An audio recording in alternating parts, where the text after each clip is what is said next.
All the creativity of New Orleans led me to voice lessons, and my New Orleans voice teacher recommended I go to Milan. I had been inspired by the book Eat, Pray, Love to go on my journey since I wanted to also learn Italian. It was time for me to leave Louisiana for so many reasons, and I sold everything and traveled to Milan, Italy. I enrolled in Italian classes and studied with famous sopranos and attended operas at La Scala, the performance at the famous theater, called the Temple of Opera, Il Templo della Lirica. I also enjoyed walking around Milan. I like to walk.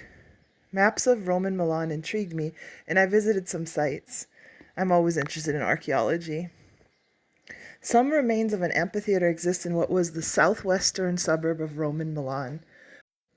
The Alda Levi Antiquarium or Museum at the amphitheater has a lot of interesting displays. Archaeologists found a fancy home here, a domus inhabited between the 1st century BCE and the 4th and 5th century. Ceramics indicate the reach of Roman trade with Mediolanum. The museum discusses, like any archaeological museum, burial customs, since that's an important piece of evidence or type of evidence for archaeology. And since this is an amphitheater, display cases containing objects associated with and descriptions of gladiators amaze in the museum. Amazingly, the text panels in the museum explain that the amphitheater had performances of gladiators, hunting, and naval battles, if you can imagine naval battles. The defeat of the Celts and subsequent Romanization of the area.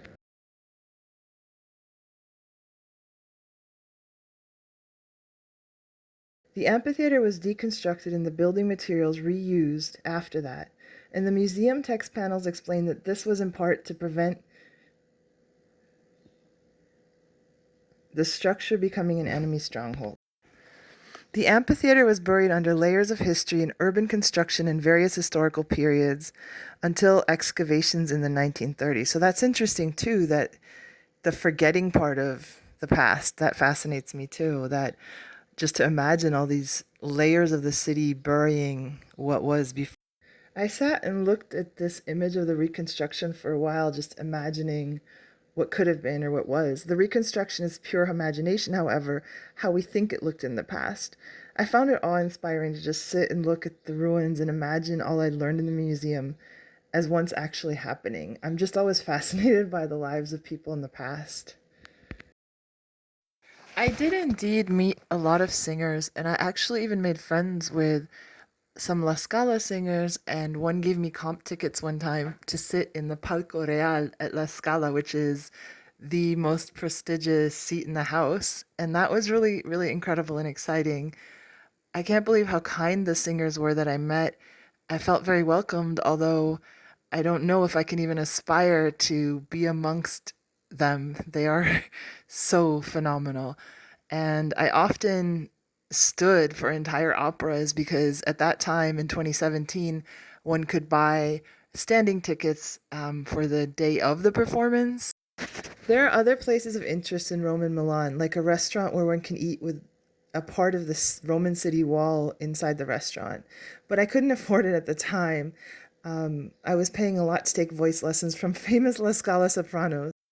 Another place on these maps of archaeological Milan is the Porta Ticinese, which is the only surviving gate of the Roman city wall fortifying Mediolanum. Mediolanum became the capital of the Western Roman Empire from 286 to 402 CE. The 4th century saw the spread of Christianity with the arrival of the Longobards. Milan seems to be this place of pilgrimage for Hi, I'm aspiring Nina singers. I Velasquez, met and a this is lot of my aspiring friend singers Hunter there. Mabery. I'm wondering if We're any going of to be you performing have had the that aria experience of Salto being Che Lacrime told from by a voice Mozart's La teacher as a Clemenza di suggestion Dio. that one could go to Milan, or if you have gone there yourself. I know there's a discussion about whether the pricey voice lessons with famous people in Milan are really worth it. What do you think, based on your experience or aspirations?